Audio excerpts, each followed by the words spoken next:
જય માતાજી ખેડૂત મિત્રો તથા પશુપાલન મિત્રો, કેમ છો બધા? મજામાં જશો અને બધાનું ફરી નવા એક વિડીયોમાં હાર્દિક સ્વાગત કરું છું. ચેનલમાં નવા હોય તો લાઈક શેર અને સબસ્ક્રાઇબ કરી નાખો. તો આજે મિત્રો આપણે વાત કરવાની છે ભેંસો વિશે, થોડીક તબેલા વિશે, એટલે કે જાફરાબાદી ભેંસોના તબેલામાં વધારે ઇન્કમ થાય છે કે પછી આપણે દેશોમાં. તો આપણે આજે બધી વાતો કરશું. વિડીયો અંત સુધી જોજો અને વિડીયો જરા મિત્રો કટ કરાવીને જોજો તમે તબેલો કરવા માંગતા હોય. તો મિત્રો આપણે દેશીમાં અને તફાવત જાફરાબાદીમાં શું છે? તો મિત્રો આપણે ખાલી પહેલા ભેંસથી શરૂઆત કરીએ. તો આ ભેંસની કિંમત મિત્રો 1 લાખ રૂપિયા હોય તો જાફરાબાદી ભેંસની ડાયરેક્ટ 2 લાખ રૂપિયા કિંમત છે. અને તમને એ વિચાર આવતો છે કે આમ કેમ, ડબલ કેમ? તો મિત્રો ડબલ કેમ કે એક પરથી તો એનું જાફરાબાદી ભેંસ હોય ને એનું માથું મોટું હોય છે પાડા જેવું, એટલે નાથી એની કિંમત. અને એની હંમેશા મિત્રો એ યાદ રાખજો કે આ જાફરાબાદી ભેંસ છે ને એના હિંગડા હંમેશા કુંડલા છે. આપણે હોય બધા એમ આડાવડા, એના હિંગડા ન હોય, એટલે એના બે વસ્તુના કારણે. અને એના ભેંસ હંમેશા મિત્રો લોહીવાળી હોય છે, એટલે કે બહુ જાડી, એના કારણે એની કિંમત વધારે આવતી છે. અને દૂધની વાત કરીએ ને મિત્રો, તો દૂધમાં પણ એવું જ છે. આપણી ભેંસ મિત્રો ઓછામાં ઓછું હારામાં હારી ભેંસ હોય તો 8-9 લીટર દૂધ કરે. અને જાફરાબાદી મિત્રો ભેંસ હારામાં હારી હોય ને તો એ 15-17 એમ લીટર દૂધ કરતી હોય. 17 લીટર દૂધ કરે તો મિત્રો એક ટાઈમના એના પૈસા કેટલા થાય એ તમે ખાલી હિસાબ મારો. તો 2 ટાઈમની ભેંસોમાં આવક કેટલી છે?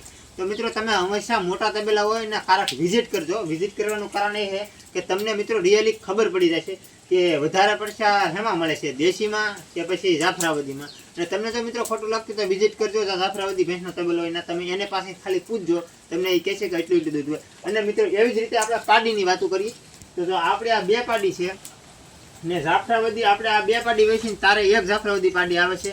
અને જો મિત્રો વરસ દિવસની તમે ખાલી જાફરાબાદી પાડી લાવો ને હારા માથાળી અને હિંગડાવાળી, તો એની મિત્રો કિંમત 30,000 થી 32,000 રૂપિયા હોય. અને આપણી હારીમાં હારી ગોચી તો આપણી 15,000માં વરદીની પાડી આવે. તો મિત્રો આ તફાવત બધો આમાં છે, કારણ કે જાફરાબાદી ભેંસ છે ને અત્યારે માર્કેટમાં ડિમાન્ડ એની વધારે છે. એટલે તમે જો મિત્રો કોઈ તબેલો કરવા માંગતા હોય ને તો મારું કેવું એ છે કે બધી ભેંસો તબેલોમાં તમે જાફરાબાદી ના લાવતો, પણ એકાલી તમે ભેંસ જાફરાબાદી લાવજો. અને ભેંસ ન લાવો તો કાંઈ નહીં, પાડી લાવજો અને બીજી દેશી લાવજો. તો તમને મિત્રો ઘણું બધું એમાંથી શીખવા મળશે.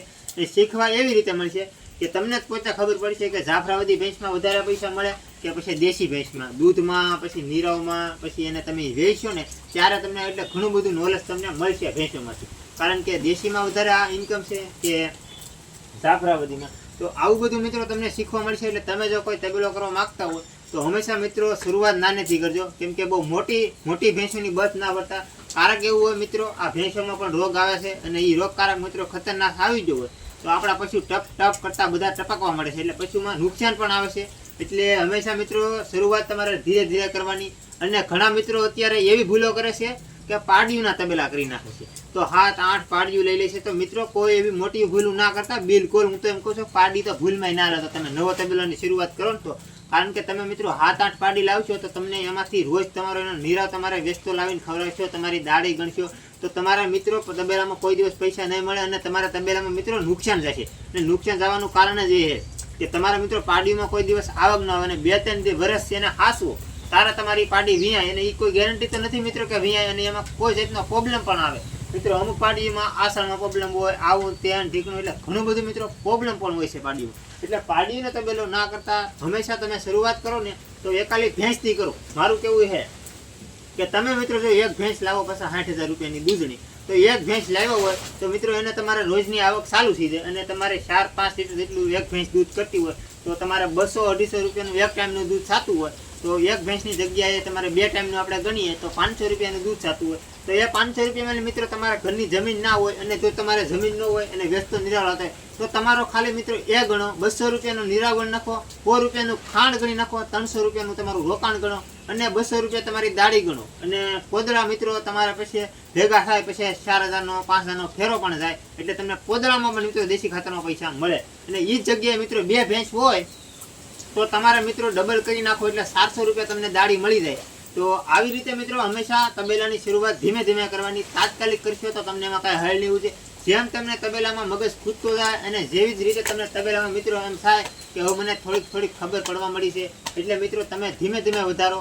પછી ઘણા મિત્રો ગાયોના તબેલા કરે છે. તો મિત્રો મારું કેવું એ ગાયોના તબેલા બિલકુલ ના કરતા, કેમ કે ગાયોના તબેલામાં છે ને આ જરસા ગામના તો મિત્રો તમને હું વાત કરું ને તો જરસા ગામમાં એટલા બધા ફેટ પણ નથી આવતા. એટલે તબેલો કરો તો મિત્રો એકાલી જાફરાબાદી પાડી લાવો, અથવા એકાલી જાફરાબાદી ભેંસ લાવો, અથવા એકાલી દેશી ભેંસ લાવો, અથવા પાડી. આવી રીતે તબેલો કરશો તો મિત્રો તમે 100% તબેલામાં સક્સેસ થશો અને ધીમે ધીમે મિત્રો તમે પણ એક સમય તબેલામાં મોટામાં મોટો નામ બનાવી શકશો અને મોટામાં મોટો ગ્રો કરી શકશો અને તમે પણ એક દિવસની મારી પાસે 5-6 હજારની આવક કરતા છે.